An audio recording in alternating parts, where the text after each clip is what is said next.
Hello friends, different runner education channel पर आपका स्वागत है। जैसा कि आप सभी जानते हैं कि पटवारी का एग्ज़ाम, पुलिस का एग्ज़ाम और ऐसे कई सारे एग्ज़ाम्स हैं जिनमें साइंस और कंप्यूटर का पोर्शन बहुत ज़्यादा वेटेज रखता है।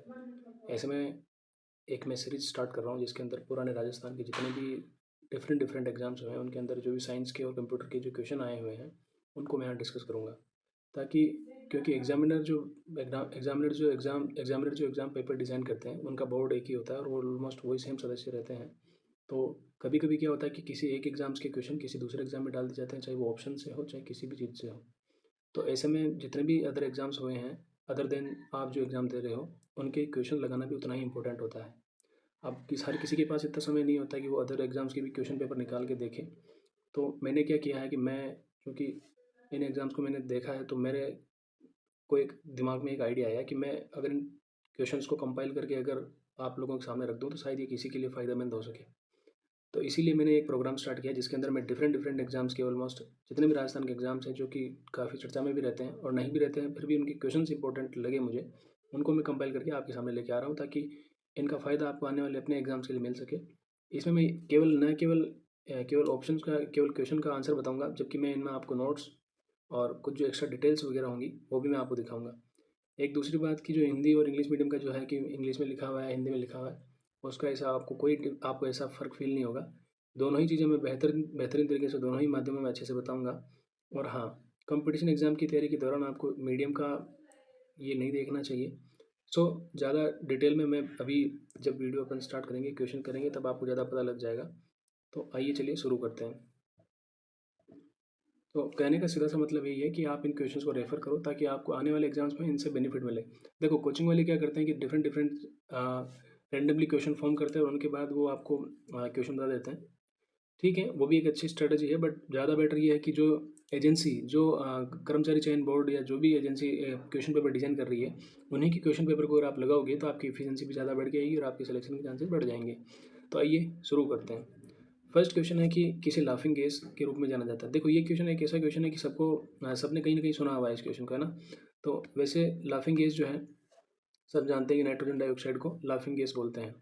लाफिंग गैस, अब ठीक है, नाइट्रोजन डाइऑक्साइड इसका आंसर हो जाएगा। बट आप ये समझिए कि लाफिंग गैस की क्या कैरेक्टरिस्टिक्स है ना। लाफिंग गैस बेसिकली ये कलर रंगहीन होती है, गंधहीन होती है, ये एज्वलनशील गैस है, ये जलती नहीं है। और ये इसका इस्तेमाल किस में होता है? एनेस्थीसिया में होता है या प्रोपेलेंट में होता है। एनेस्थीसिया वो होता है जब किसी व्यक्ति को ज़्यादा पेन हो रहा होता है, ज़्यादा दर्द हो, तो उसको पेन से रिलीफ करने के लिए भी इसका इस्तेमाल किया जाता है। बाकी ऑप्शन में CO, कार्बन मोनोऑक्साइड दिया हुआ है। ये भी एक रंगहीन गैस है, गंधहीन गैस है और जहरीली गैस होती है। ये एक ऐसी गैस है जिसकी गंध नहीं होती है, बट कहीं कहीं आपने देखा होगा कि किसी फैक्ट्री में इतने लोगों की डेथ हो गई या उतने लोग जो है ऑलमोस्ट, ये जो है बेसिकली जहरीली गैस है। तो जहरीली गैस है तो इससे मृत्यु कारित हो सकती है, राइट। तो producing by incompleting burning carbon containing fuels, ये जो फ्यूल्स होते हैं उनके हाफ बर्निंग अगर उनकी होती है तो ये गैस निकलती है। तो कार्बन मोनोऑक्साइड एक जहरीली गैस है।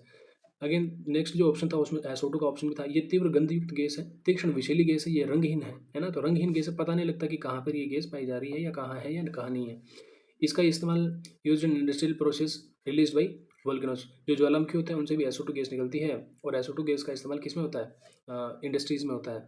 इसके अलावा CH4 गैस भी ऑप्शन में दिया हुआ है। तो ये भी बेसिकली क्या है? रंगहीन गैस है, गंधहीन गैस है। न तो इसका रंग पता चलता है ना इसकी गंध पता लगती है। ये महत्वपूर्ण ग्रीन हाउस गैस भी है ना। CH4 एक ग्रीन हाउस गैस भी है जो कि आपके खेतों से निकलती है ना, या पशु बाड़े जो होते हैं, है ना, पशु जो गोबर वगैरह होते हैं, वहाँ पे पूरे एरिया में वो मेथेन गैस का प्रोडक्शन बहुत ज़्यादा होता है, राइट। इसका यूजेस क्या है? CH4 का फ्यूल के रूप में इस्तेमाल होता है। इस जो ठंडक जो कूलेंट होता है उसके रूप में इस्तेमाल होता है। इंडस्ट्रियल रेफ्रिजरेंट में इसका इस्तेमाल होता है ना। तो आप इसको इस तरह समझ सकते हो, राइट। तो 4 केसेस आपने एक साथ कवर कर लिए। बेसिकली ये वीडियो साइंस के क्वेश्चंस का कंपाइलेशन है, तो आपको इसमें आपको न केवल क्वेश्चन देखने को मिलेंगे, जबकि आपको बाकी ऑप्शंस के एनालिसिस के बेसिस पे आपको एक आपका ओवरव्यू भी मिलेगा, राइट। चलो, नेक्स्ट क्वेश्चन है कि एरियोलर उत्तक नहीं पाया जाता। एरियोलर उत्तक नहीं पाया जाता। तो एरियोलर उत्तक नहीं पाया जाता त्वचा और मांसपेशी के बीच, आंतरिक अंगों के बीच, रक्त वाहिकाओं के आसपास और अस्थि मज्जा में। तो बेसिकली क्या है इसका ऑप्शन? क्या हो सकता है?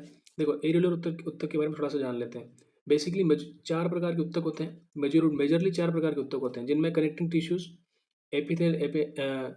Epithelial tissues, muscle tissues and nervous tissues. जो अपना एरियोलर उत्तक जो क्वेश्चन में पूछा गया है वो है कनेक्टिंग टिश्यू। बेसिकली वो क्या है, कनेक्टिंग टिश्यू। तो ये भी कितने प्रकार का होता है, ये होते हैं आपके 4 प्रकार के, है ना। तो 4 प्रकार में कौन कौन से, connecting tissue propellant and cartilage, third है बोन, चौथा है ब्लड। तो ब्लड आपका यहाँ पे एक इंपॉर्टेंट क्वेश्चन आपके लिए जो बनेगा वो है ये है कि ब्लड कौन सा है। ब्लड आपका क्या है, एक तरह से कनेक्टिंग टिश्यू है, ये भी आपको ध्यान रखना है। बोन भी आपका कनेक्टिंग टिश्यू है जो 2 प्रकार का होता है, कॉम्पैक्ट और स्पंजी। अगेन कार्टिलेज जो होता है हाइलिन एंड फाइब्रिकेटलेज एंड इलास्टिक, ये 3 प्रकार के होते हैं। बट जो मेन आ रहा है आपका वो है एरियोलर इशू जो कि कनेक्टिंग इशू है। इसमें 2 प्रकार का होता है, लूज एंड डेंस। इसमें एरिड्री, रेट्रिकुलर एंड एडिपस। एडिपस जो आपके कान में कान की जो ग्रंथि होती है उसमें पाई जाती है ना। कान में जो ग्रंथि होती है वो एडिपस होती है, तो वो भी क्या है, एक तरह का कनेक्टिंग इशू है, ईयर में पाई जाती है ना। सॉरी। जो डेंस होता है, देखो कुछ कनेक्टिंग इशू लूज होते हैं, कुछ डेंस होते हैं। तो एडिपस जो कान के अंदर जो ग्रंथि, कान को आप मोड़ सकते हो ना, तो कितनी लचीली है वो टिश्यू जो है। जबकि डेंस जो होते हैं वो रेगुलर, इरेगुलर और इलास्टिक, इस तरह के होते हैं। बट यहाँ पे क्वेश्चन जो पूछ रहा है वो ये है कि एरियोलर इश्यू कहाँ पाया, टिश्यू कहाँ पाया जाता है। तो बेसिकली जो है कहाँ नहीं पाया जाता है ना, तो ये बेसिकली त्वचा और मांसपेशियों के बीच में नहीं पाया जाता है, राइट। त्वचा और मांसपेशियों के बीच में ये नहीं पाया जाता, तो आपको ये ध्यान रखना है। अब यहाँ पे बाकी ऑप्शन है कि आंतरिक अंगों के बीच में पाया जाता है, बिल्कुल पाया जाता है। रक्त वाहिकाओं के आसपास में बिल्कुल पाया जाता है। अस्थिमज्जा में भी एरियोलर उत्तक पाया जाता है, जबकि त्वचा और मांसपेशियों के बीच में ये नहीं पाया जाता। अगेन नेक्स्ट क्वेश्चन है कि कोशिका भित्ति की उपस्थिति पौधों, कवक और जीवाणुओं की कोशिका कोशिका भित्ति की उपस्थिति, वेट अ मिनट, कोशिका भित्ति की उपस्थिति पौधों, कवक, जीवाणुओं की कोशिका को बिना फटे किस माध्यम में मौजूद रहने को सक्षम बनाती है। तो वो माध्यम बेसिकली क्या है, हाइपोटोनिक, हाइपोटोनिक है ना। हाइपोटोनिक जिसमें मतलब कि वो बिना फटे जो है जीवित रह सकते हैं, है ना। बिना फटे भी जीवित रह सकते हैं, हाइपोटोनिक, राइट। आइसोटोनिक ऐसा मीडियम होता है जिसमें सारी चीज़ें सेम सिमिलर सी होती है, उसमें न तो उसका वो फटता है, न ही वो मतलब सिकुड़ता है। हाइपरटोनिक के अंदर ज़्यादा हाइपरटोनिक होगा तो उसके अंदर वो जो है द्रव्य प्रवेश कर जाएगा और वो क्या है, फट जाएगी। और उपरोक्त भी ये ऐसा नहीं हो सकता, राइट। तो हाइपोटोनिक जो मीडियम है उसके अंदर कोशिका भित्ति की उपस्थिति में पौधों, कवक और जीवाणु की कोशिकाएं बिना फटे माध्यम में मौजूद रहने में सक्षम बनाती है, राइट। अगेन नेक्स्ट क्वेश्चन पे चलते हैं। नेक्स्ट क्वेश्चन है कि तेल पानी में क्यों नहीं घुलता है, राइट। आपने देखा होगा कि बेसिकली जो ऑयल की प्रॉपर्टी होती है वो क्या होती है, पानी के ऊपर वो तैरता रहता है ना। तो बेसिकली वो क्या है, वो लेस डेंस है, ये कह सकते हो। बट यहाँ पे जो एक्सप्लेनेशन इसका ये है कि तेल पानी में क्यों नहीं घुलता, उसका रीजन देखो, हाइड्रोजन क्या होता है, जल। बट ये क्या होता है, ध्रुवीय प्रकृति का, जिसमें H प्लस और OH माइनस होते हैं, राइट। अब अगर जल के साथ किसी को भी घुलना है तो ये ये पोलर टाइप का है, ये ध्रुवीय प्रकृति का है, राइट।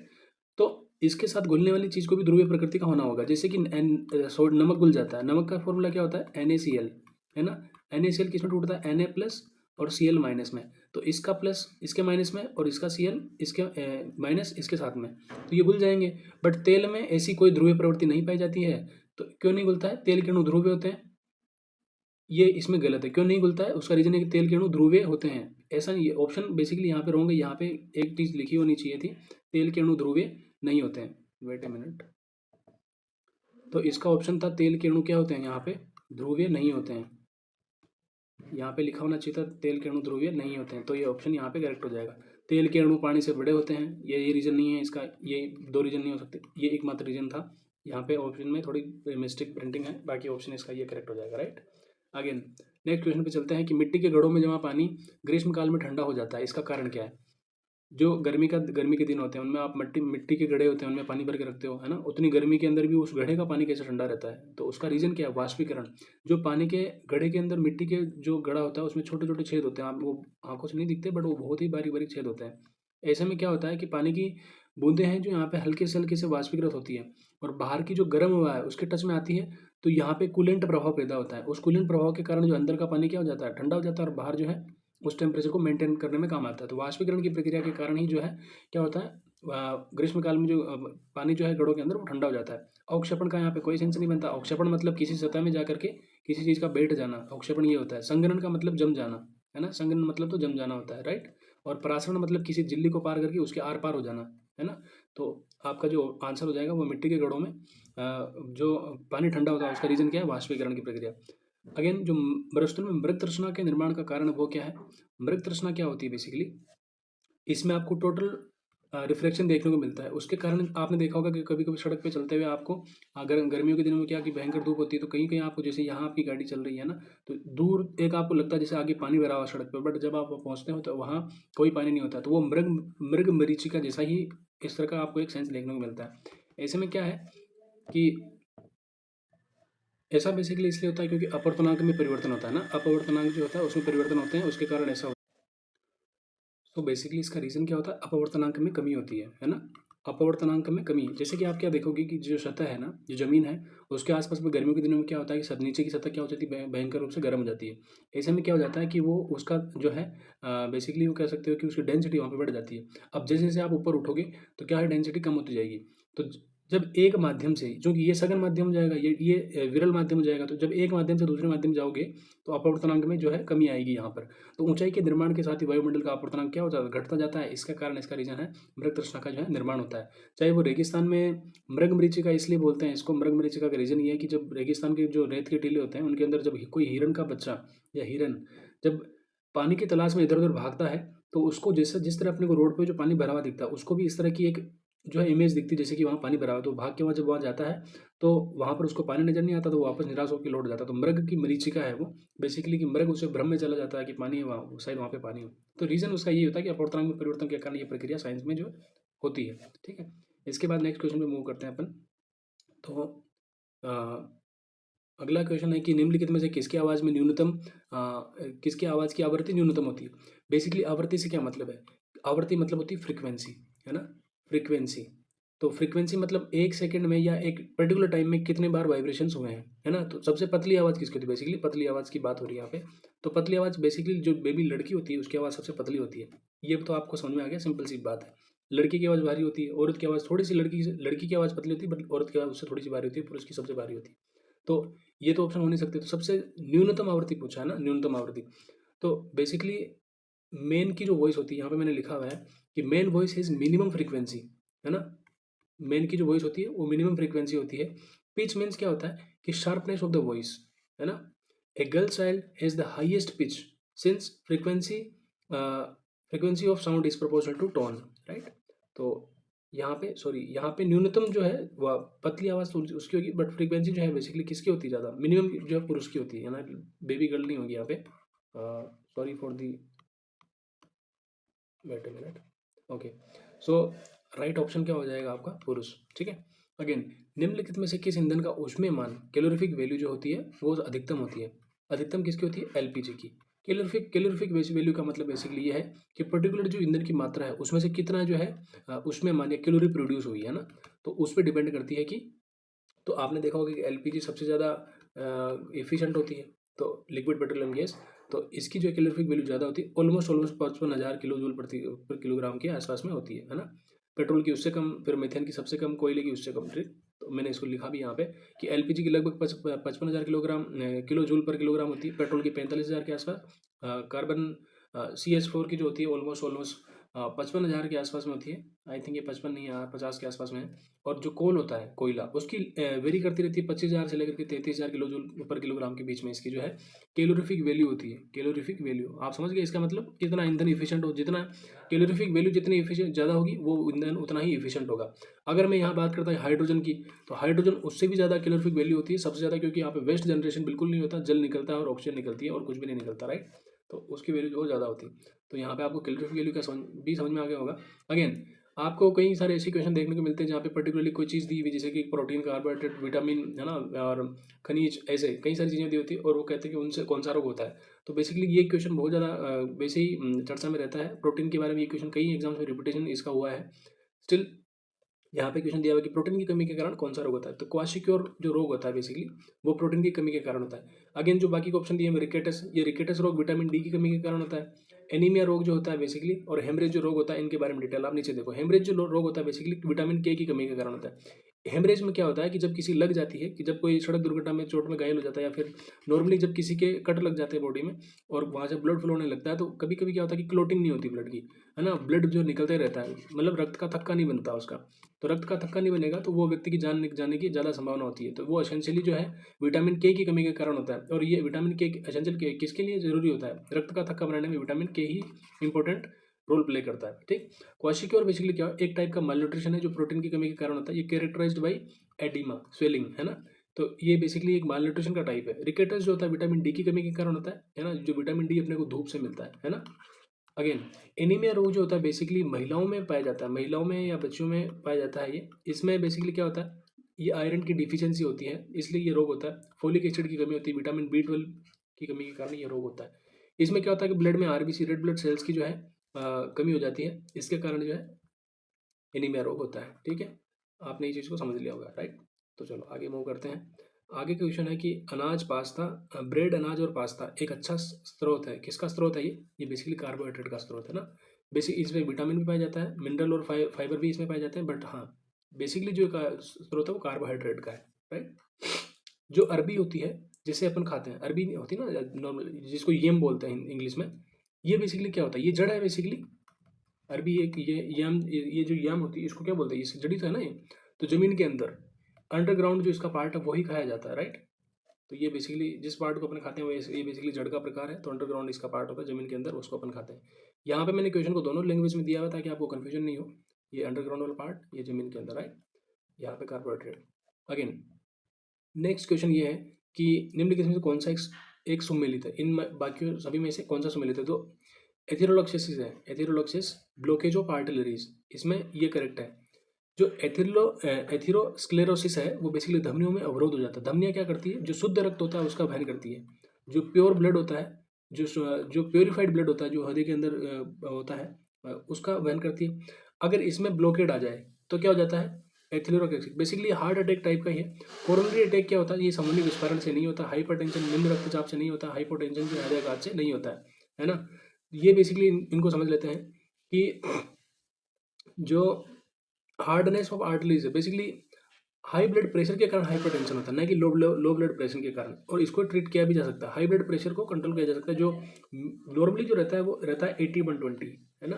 80-120 या 120-80 ऐसा रहता है। इसको तो अगर इससे प्लस हो जाए तो मेंटेन कर सकते हैं, बट लो ब्लड प्रेशर जिसे हाइपोटेंशन बोलते हैं, वो अगर जैसे कि 80 से नीचे चला जाए, 80 से नीचे जाके 60 हो जाए वो, तो इसको ट्रीट करना थोड़ा सा डिफिकल्ट होता है, ठीक है।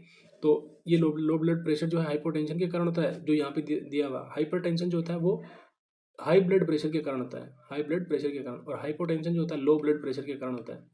ये बेसिकली सब हार्ट अटैक ही होती है। कोरोनरी अटैक एक तरह का एक हार्ट अटैक ही है ना। जो ब्लड सिंपली फ्लो नहीं होता है तब कोरोनरी अटैक आता है, जहाँ पे ब्लड ब्लॉकेड हो जाता है, कोरोनरी अटैक तब आते हैं, राइट। तो I hope you got it, right. So move करते हैं नेक्स्ट क्वेश्चन पे। मानव शरीर में फेफड़े कहाँ स्थित होते हैं, फेफड़े सब जानते हैं, है ना।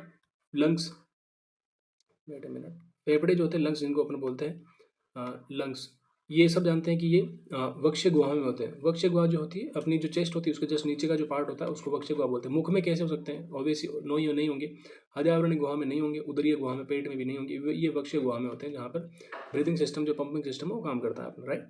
अगेन नेक्स्ट क्वेश्चन पे अपन मूव करते हैं। तो बॉक्साइट किसका अयस्क है, बॉक्साइट एल्यूमिनियम का अयस्क है। ये क्वेश्चन कहीं कहीं एग्जाम से रिपीटेड है क्वेश्चन। तो बॉक्साइट बेसिकली किसका अयस्क है, एल्यूमिनियम का। अगेन एक अच्छा क्वेश्चन आया था कि जीपीएस सिग्नल को पृथ्वी पर पहुंचने में कितना समय लगता है। अब यहाँ पे समय, टाइम क्या होता है, टाइम बराबर speed upon distance upon speed, right. तो डिस्टेंस कितनी होगी, डिस्टेंस जितनी भी होगी, प्रकाश की स्पीड तो होती है 3 लाख किलोमीटर पर हार, राइट। तो इसको जब अपन भाग देते हैं तो जीपीएस सिग्नल को पृथ्वी पर पहुंचने में कितना टाइम लगेगा, ऑलमोस्ट 1.1/15 सेकेंड, है ना। तो ये क्वेश्चन आपको यहाँ से सोल्व करने में आसानी हो सकती है, या फिर इसको याद कर लो, एक तरह से फैक्ट है। जीपीएस सिग्नल को पृथ्वी पर पहुंचने में कितना समय लगता है, 1/15 सेकंड, ठीक है, अप्रोक्सीमेटली।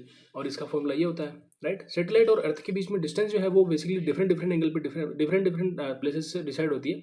इसलिए ये बात कह सकते हैं, अगर चांद और जैसे कि मून है, मून और अर्थ के बीच में डिस्टेंस अगर होती तो क्या होता, अपन उसको मेजर कर, क्योंकि मेजर्ड है, बट सैटेलाइट बहुत सारे हैं, है ना। तो वहाँ पे फिर वो डिस्टेंस डिफरेंट आती है, बट ओवरऑल जो बात होती है वो 1/15 सेकंड में है। जो सैटेलाइट जो जीपीएस सैटेलाइट जो होता है उसकी जो है सिग्नल जो है पृथ्वी पर पहुंच जाते हैं, राइट।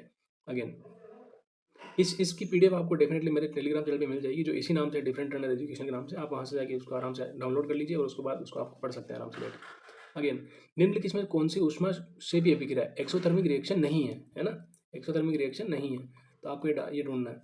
ऊष्मक्षेपी अभिक्रिया क्या होती है? जैसे कि यहाँ पे लिखा हुआ है क्षेपी, क्षेपी मतलब क्षय, यानी लॉस हो रहा है ऊष्मा, है ना, ऊष्मा लॉस हो जाती है। तो ऐसी सारी रिएक्शंस का मैं यहाँ दे रहा हूँ कि जहाँ ऊष्मा का लॉस होता है। तो आपका जो श्वसन होता है, श्वसन भी क्या है, एक ऊष्मक्षेपी अभिक्रिया है। ईंधन का जलना, ईंधन के जलने में भी आपका एनर्जी का लॉस होता है। उदासीनीकरण रिएक्शन जो होती है उसमें भी आपका ईंधन का लॉस होता है। लोहे में जो जंग लगती है वो भी उदासीनीकरण अभिक्रिया है।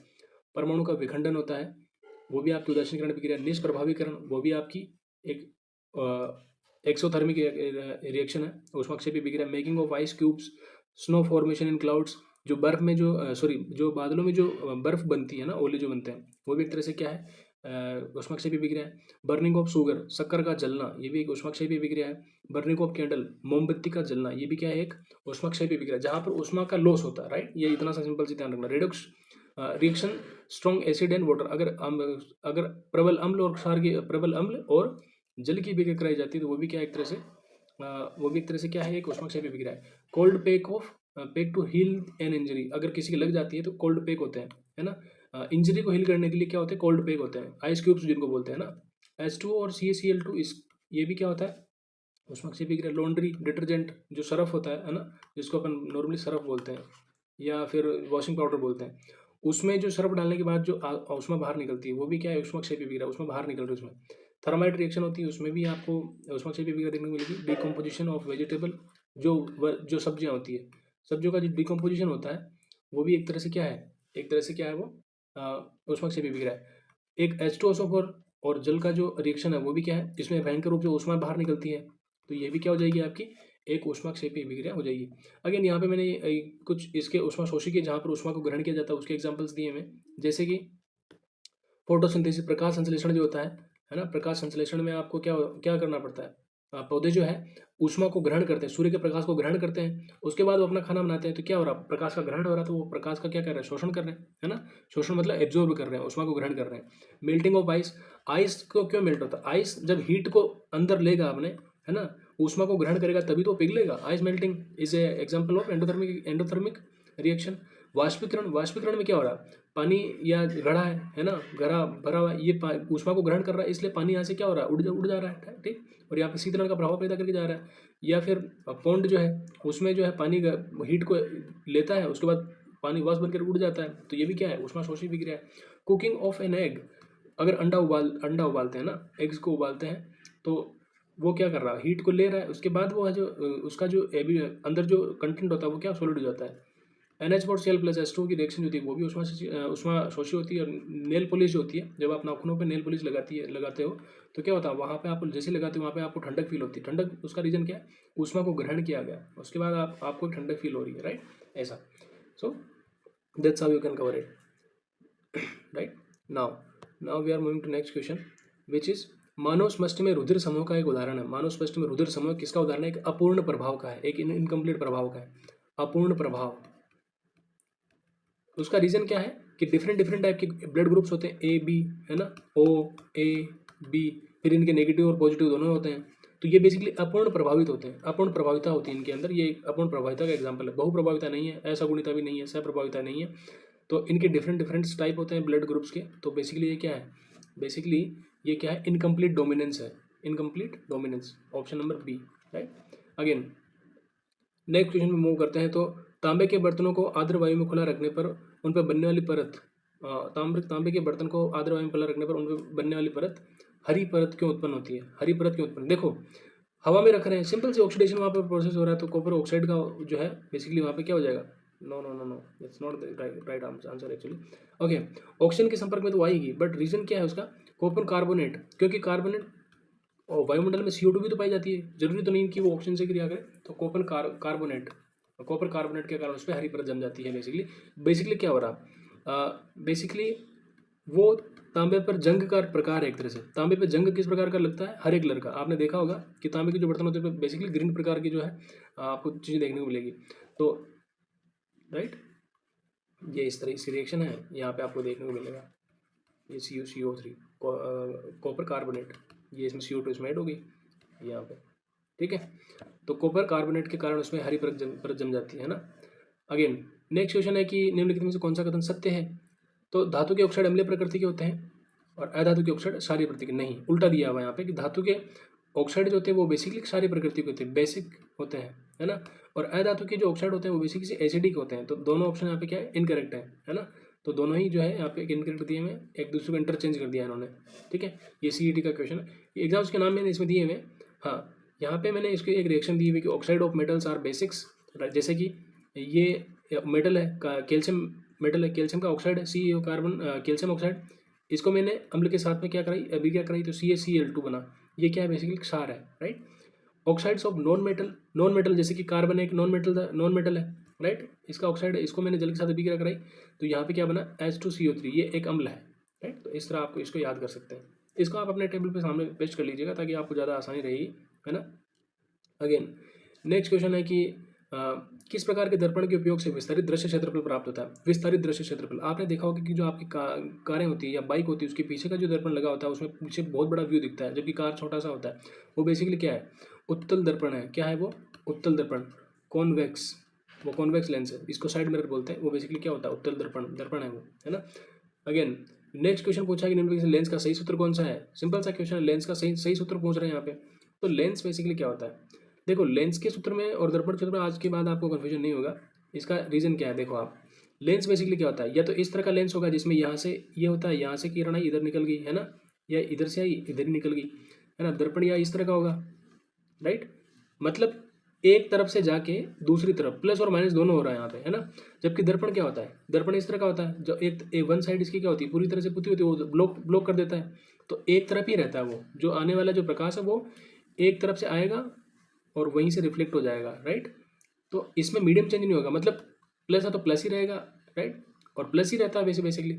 तो दर्पण के सूत्र में 1+1/v+u, वहाँ पे प्लस आता है, सूत्र दोनों के सेम है। आप देखो कि जो दोनों की जो फॉर्मूला है वो सेम है, बस फर्क क्या आ रहा है, प्लस और माइनस का। तो लेंस के सूत्र में माइनस आता है क्योंकि उनमें उसमें क्या है, एक तरफ से दूसरी तरफ आर पार हो जाता है प्रकाश। बट दर्पण के सूत्र में ऐसा नहीं होता, वो वन साइडेड होता है। वहाँ पे क्या रहता है, केवल प्लस 1/v और 1/u बराबर 1/f। यहाँ पे एक मैंने एक जो है फॉर्मूला और ऐड कर दिया कि पावर ऑफ लेंस क्या होती है। पावर ऑफ लेंस बेसिकली क्या होती है, 1/फोकल लेंथ। फोकल लेंथ जो होती है 1/फोकल लेंथ, ये इसकी पावर कहलाती है, ठीक। आई थिंक आपको ये समझ में आ गया होगा। तो यहाँ पे आपका राइट आंसर क्या हो जाएगा, 1/, इसका ऑप्शन हो जाएगा, करेक्ट ऑप्शन हो जाएगा बी यहाँ पे आपका करेक्ट ऑप्शन हो जाएगा। अगेन हाँ, एक चीज़ यहाँ पे आपको ध्यान रखने की, कुछ क्वेश्चन ऐसे होते हैं जहाँ पे आपको न्यूमेरिकल टाइप के दिए होते हैं। अब चूंकि ये CET का क्वेश्चन है, CET में आपको जैसे कि आपको पता है कि CET में सबके लिए कॉमन पेपर बनाया जाता है। तो कॉमन पेपर में क्या होता है कि जो आर्ट्स वाले बच्चे हैं, जो साइंस वाले बच्चे हैं, सबके लिए जो है, या कॉमर्स वाले बच्चे हैं, सबके लिए सेम क्वेश्चन होते हैं। अब ये क्वेश्चन आर्ट्स वाले बच्चों के लिए बिल्कुल नहीं हो सकता, उनको चुंबकीय क्षेत्र में समझ नहीं आता है ना, उनके लिए ये टेस्ला क्या है, ये कौन, ज़्यादा उनको समझ नहीं आता है। कॉमर्स वाले बच्चों के लिए भी समझ नहीं आएगा। तो बेसिकली मेरी एडवाइस तो ये रहेगी आपको कि ऐसे क्वेश्चन अगर आपको आता है तो वेल एंड गुड है, नहीं आता तो आप इनको स्किप कर सकते हैं सिंपली, राइट। अगर आपने सीखा है तब तो वेल एंड गुड, अदरवाइज आप स्किप कर सकते हैं। इसका राइट आंसर हो जाएगा वैसे 3.2 multiply 10⁻⁵ Tesla, right. Again next question है, ये क्वेश्चन इंपॉर्टेंट है। पॉलीमरेज श्रृंखला में विभिन्न पदों का सही क्रम क्या है। विभिन्न पदों का सही क्रम क्या है पॉलीमरेज श्रृंखला में। बेसिकली पहले वो निष्क्रियकरण होता है ना, उसके बाद एनिलिंग होती है और उसके बाद विस्तार होता है, डिनेचुरेशन, एनिलिंग और एक्सटेंशन। इसको आपको याद करना पड़ेगा, राइट। इसका कोई ट्रिक नहीं होता है बेसिकली, तो इसको आप याद कर लीजिएगा क्योंकि क्वेश्चन कई बार रिपीट हो जाते हैं और वो रिपीटेशन ही आपका आंसर सही करके चला जाता है, राइट। तो डिनोटेशन DAE, है ना। अगेन आप इसको यूँ भी याद कर सकते हैं, जो कि मेरे चैनल पे आप इस चैनल पे पढ़ रहे हैं तो आपको डिफरेंट टर्नर एजुकेशन DTE, है ना। तो आपको केवल T को A से रिप्लेस कर देना है, तो DAE, right. Again next question है कि उपरोक्त निम्नलिखित रासायनिक अभिक्रिया में मैग्नीशियम धातु का क्या हुआ है। देखो मैग्नीशियम के साथ में क्या आ गया, ऑक्सीजन, तो ऑक्सीकरण हो गया, है ना।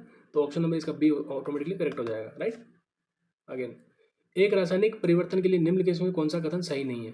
कौन सा कथन सही नहीं, देखो एक रासायनिक जो अभिक्रिया होती है, रिएक्शन होती है, उसमें गैस उत्सर्जित हो सकती है, बिल्कुल हो सकती है, कोई दिक्कत नहीं। ऊष्मा उत्पन्न हो सकती है परंतु अवशोषित कभी नहीं होती। ध्वनि उत्पन्न हो सकती है, बिल्कुल हो सकती है। रंग परिवर्तन भी हो सकता है, बट ये तो जरूरी नहीं कि वहाँ पे ऊष्मा उत्पन्न होती है परंतु अवशोषित कभी नहीं हो। बिल्कुल उत्सर्जन और अवशोषण दोनों ही प्रक्रियाएं हो सकती हैं। तो ऑप्शन कौन सा बी इनकरेक्ट हो जाएगा, क्योंकि ये ऐसा नहीं होता है, ठीक है। बड़ा इजी क्वेश्चन है बट सम काइंड ऑफ थोड़ा सा ट्रिकी इसको बनाया गया है। ये क्वेश्चन थोड़ा डिटेल वाला क्वेश्चन है, रीजन बीइंग कि चूँकि CET का ये क्वेश्चन है तो इसमें डिटेल में जबरदस्ती को बनाया गया है ना। ऐसे question basically level playing field provide नहीं कराते, बट स्टिल चूँकि पूछा है तो अपने को डिस्कस करना पड़ेगा। मानव इंसुलिन के संदर्भ में सबसे उपयुक्त कथन कौन सा है? मानव इंसुलिन 2 पॉलीपेप्टाइड श्रृंखलाओं का बना होता है। बिल्कुल ठीक है। दोनों श्रृंखलाएं ए और बी होती है, ठीक है, ये भी करेक्ट हो जाएगा। 2 श्रृंखलाएं अल्फा बीटा होती है, ये नहीं होता है ना। तो सी चूंकि आपका गलत है, तो ये आपका ए ऑप्शन गया, राइट, ए सी गया।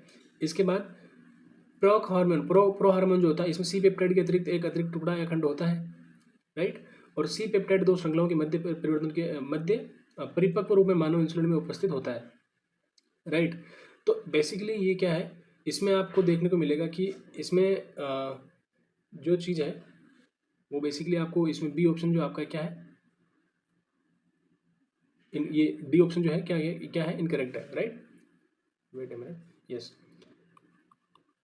सी पेप्टाइड श्रृंखला के मध्य 2 श्रृंखलाओं के मध्य परिपक्व रूप में मानव इंसुलिन उपस्थित होता है। तो ऐसा नहीं है, परिपक्व रूप में उपस्थित नहीं होता वो, ठीक है, मध्य में परिपक्व रूप में उपस्थित नहीं होता। जबकि प्रो हार्मोन जो होता है, सी पेप्टाइड का अतिरिक्त खंड या टुकड़ा इसमें होता है। तो आपका करेक्ट आंसर हो जाएगा ए, बी और डी, ठीक है। थोड़ा सा इसको आपको वापस वीडियो को बैक कर पीछे करके देखिए, आपको समझ आ जाएगा। मानव इंसुलिन की 2 पॉलीपेप्टाइड श्रृंखलाओं का बना होता है। दोनों श्रृंखलाएं कौन कौन सी होती है? ए और बी, अल्फा बीटा नहीं होती है, ठीक है। जो प्रो हार्मोन होता है, सी पेप्टाइड का अतिरिक्त खंड या टुकड़ा इसमें होता है। बट सी पेप्टाइड श्रृंखलाओं के मध्य जो परिपक्व रूप में मानव इंसुलिन उपस्थित हो, परिपक्व रूप में नहीं होता है ना, मिडिल में नहीं होता है। इसका डिटेल मैंने यहाँ थोड़ा सा दिया हुआ है, ठीक है। ये वही चीज़ें मैंने लिखी हुई, मच्योर स्टेज में नहीं होता है, ठीक है। फंक्शनल हार्मोन होता है basically. C peptide is not present in mature insulin, it is called renowned during the maturation process pro insulin into insulin, right. Again next question है कि डिटोल के मुख्य घटक क्या है?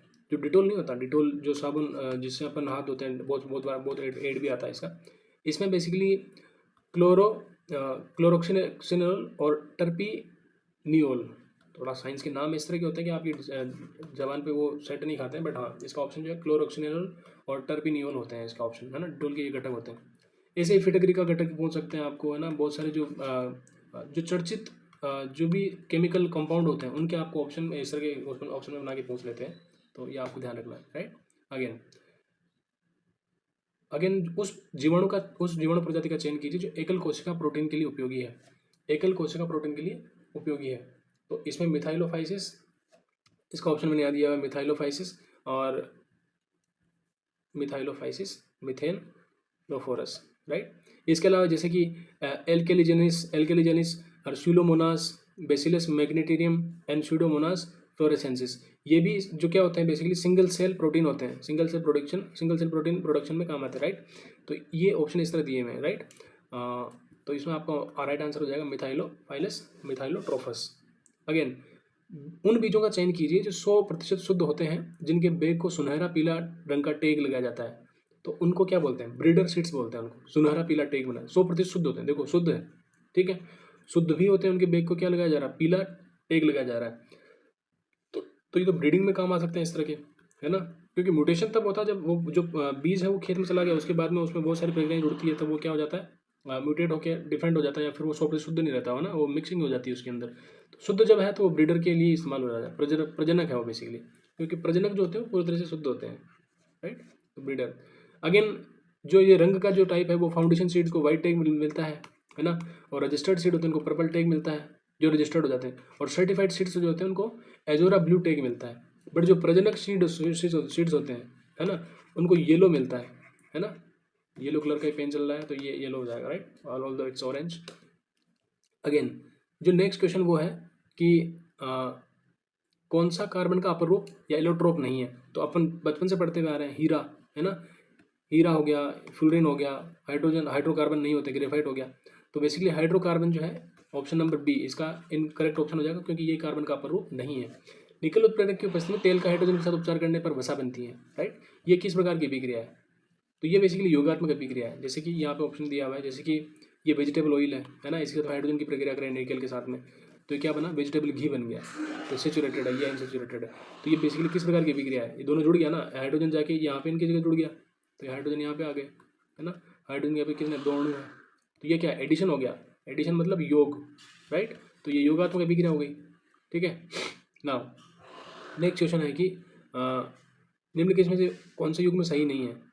ये बेसिकली क्या दिया हुआ है कि हाथी पाँव, WB मालावी, निमोनिया, ई हिस्टोलिका, एड्स, रेट्रोवायरस, दाद जो होता है रिंग वॉर्म होता है उसको एपिड मोरफाइंटन, है ना। तो ये बेसिकली क्या होता है, यहाँ पे मैंने इसकी डिटेल दी हुई कि जो एलिफेंटेसिस होता है, जो हाथी पाँव रोग होता है, इसको लिम्फेटिक फिलेरेसिस भी बोलते हैं अपन। ये बेसिकली पैरासाइटिक वॉर्म होता है ना। दक्षिण अफ्रीका के जंगलों में या फिर अफ्रीका के जंगलों में ये पाया जाता है पैरासाइटिक वॉर्म। और इसका कारक क्या है, वुचुलेरिया और बेनिक्रोफिट और बुगेरिया मलावी। तो ये मच्छरों के द्वारा फैलता है बेसिकली, जैसे कि क्यूलेक्स हो गया मच्छर, एनीफिलीज हो गया, फिर एडीज हो गया। तो ये ऑप्शन इसका करेक्ट हो जाएगा, है ना। एड्स जो होता है, एड्स है ना, ये HIV वायरस के कारण फैलता है ना। ह्यूमन इम्यूनोडिफिशियंसी वायरस के कारण। ये बेसिकली रेट्रोटाइप है एक तरह का, HIV क्या है एक तरह का रेट्रोटाइप। ये ऑप्शन भी करेक्ट हो जाएगा। रिंग वर्म जो होता है ये कोज बाय फंगी, ये फंगस के कारण होता है। रिंग वर्म जो होता है, देखो रिंग वर्म को अपन दांत बोलते हैं, बट ये फंगस के कारण होता है ना, कोज बाय फंगस। वर्म से नहीं होता है ये, है ना, वर्म से नहीं होता है, ठीक है। तो इसमें 3 तरह की जो है फंगस है, जैसे कि ट्राइक्लोफाइटोन, माइक्रोस्पोरम एंड एपेडर्मोफाइटिन, है ना। इस तरह के नाम है, आप इनको एक बार देख लीजिएगा ताकि आपको दिमाग में रहे कि हाँ चलो इस तरह के नाम होते हैं, नेम होते हैं, राइट। अगेन जो है कि विषाणु जनित रोग नहीं है, विषाणु जनित रोग कौन सा इसमें नहीं है, तो आपको ध्यान में रखना है कि यहाँ पर जो टाइफाइड होता है ना, टाइफाइड तो नॉर्मली हर किसी को जाता है ना, बहुत आज शहरों में तो सबसे कॉमन बीमारी टाइफाइड, किसी को भी हो सकता है। तो ये टाइफाइड एक बेसिकली विषाणु से नहीं होता है, बैक्टीरिया से होता है ना, बैक्टीरिया से होता है। एड्स जो होता है वो वायरस इससे होता है ना, विषाणु से होता है। डेंगू जो है मच्छर के काटने से होता है। इन्फ्लुएंजा भी है मच्छर के काटने से होता है। अब मैंने यहाँ क्या किया है कि आपके सारे जो इस तरह के जो रोग होते हैं वो एक साथ कवर करा दिए हैं, जैसे कि डिजीज कॉज्ड बाई वायरस, तो चिकन पॉक्स, कोविड-19 हो गया, हेपेटाइटिस ए और बी हो गया, HPV हो गया, ह्यूमन पेपिलोमा वायरस, फ्लू हो गया जो इन्फ्लुएंजा से होता है, मिजल्स, मम्पस, रूबेला, पोलियो, ये सारे क्या है वायरसेस से होते हैं। वायरस के कारण जो है ये रोग होते हैं। या और भी एग्जांपल जैसे कि स्मॉल पॉक्स हो गया, कॉमन कोल्ड हो गया, सर्दी जुकाम हो गया, ये भी वायरस के कारण होता है। एड्स जो हो गया वो भी वायरस के कारण होता है। रेबीज ये भी वायरस के कारण होता है। डेंगू फीवर जो काला बुखार होता है जिसको डेंगू फीवर भी बोलते हैं, या फिर डेंगू के कारण जो होता है वो बेसिकली वायरस के कारण होते हैं, है ना। अगेन जो बैक्टीरिया से जो रोग होते हैं वो है जैसे कि वोपिंग कफ, डिप्थीरिया, कोलेरा, है ना, लेप्रोसी या निमोनिया, टिटनस, टाइफाइड, टीबी जो होता है वो किससे होता है, बैक्टीरिया से होता है। और प्लेग वायरस से नहीं होता है, ध्यान रखना है, बहुत कंफ्यूजिंग है यहाँ पे। ये प्लेग जो है किससे होता है, बेसिकली ये जो होता है वो आपके बैक्टीरिया से होता है। अगेन प्रोटोजोआ से भी कुछ रोग होते हैं, जैसे कि मलेरिया, बहुत कॉमन चीज़ है मलेरिया, आपने कई बार नाम सुना होगा, बट आपको सब मैक्सिमम टाइम अपने को जब तक नहीं पढ़ते तो कन्फ्यूजन रहता है कि शायद मे भी वायरस से होता होगा, बट तो ये वायरस से नहीं होता है ना, ये वायरस से नहीं होता है। ये किससे होता है, प्रोटोजोआ से होता है। एक अमोबिक डाइसेंट्रिक, है ना, डाइसेंट्रिक। एक स्लीपिंग सिकनेस भी प्रोटोजोआ से होता है। एक काला झार, ये भी किससे होता है, प्रोटोजोआ से होता है। किससे होता है, प्रोटोजोआ से होता है ना। तो आप ध्यान रखना है इसको। अगेन नाउ जो नेक्स्ट क्वेश्चन है, I think we are on last page, right. So मेरा यही इफर्ट है कि जिस तरह मैंने साइंस की क्वेश्चन बनाए, अभी 1-2 पार्ट और आएंगे इसके, है ना। तो जितने भी इंपॉर्टेंट क्वेश्चन आए हुए हैं, जैसे कि आपके सारे लोग यहाँ पे कवर हो गए। कुछ चीज़ें मैंने जो ट्राई करा है कि अगर मैं कोई टॉपिक यहाँ बीच में आ गया वो सारा इसी बीच में कवर हो जाए। और इस तरह का मेरा एफर्ट कंप्यूटर के बारे में भी रहेगा, क्योंकि कंप्यूटर जो है लगभग ऑलमोस्ट सारे एग्जाम्स में इंपॉर्टेंट हो गया। कंप्यूटर हो गया, साइंस हो गया, राजस्थान की ज्योग्राफी होगी, या फिर जो भी मुझे सेक्शन इंपॉर्टेंट लगेंगे मैं उस तरह के PY जो पुराने एग्जाम्स में आए हैं, ताकि वो निगाहों अगर सरसरी निगाहों से निकल जाएंगे तो मेरे ख्याल से ज़्यादा इंपॉर्टेंट है, अदर देन किसी भी रैंडम कोचिंग के टेस्ट लगाने से ज़्यादा बेटर है कि आप जो कर्मचारी चयन बोर्ड ने जो क्वेश्चन पूछे हैं उनको लगाओ। और ये PDF आपको मेरे टेलीग्राम चैनल पे तो ऑब्वियसली मिल ही जाएगी। और आपका कोई भी क्वेरी था डेफिनेटली मुझे कमेंट सेक्शन में पूछो, है ना। और यार वीडियो बनाने में और PDF तैयार करने में कई घंटे लग जाते हैं, आपको केवल 40 मिनट का वीडियो मिल रहा है, तो कहीं इसके पीछे कहीं ज़्यादा मेहनत हुई है। तो मेरा तो यही आपसे अनुरोध है कि आप इसका फुल्ली यूटिलाइज करो, है ना।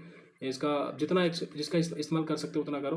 अगर आपको मेरा एफर्ट थोड़ा ठीक लग रहा है तो आप चैनल को मेरे सब्सक्राइब कर सकते हैं, और नीचे कमेंट सेक्शन में आपको जो भी आपकी क्वेरी है आप लिखिए, मैं अपना बेस्ट ट्राई करूँगा कि आप उसको उसका रिजोल्यूशन आपके सामने रखूँ, आपको उसका सोल्यूशन दे सकूँ।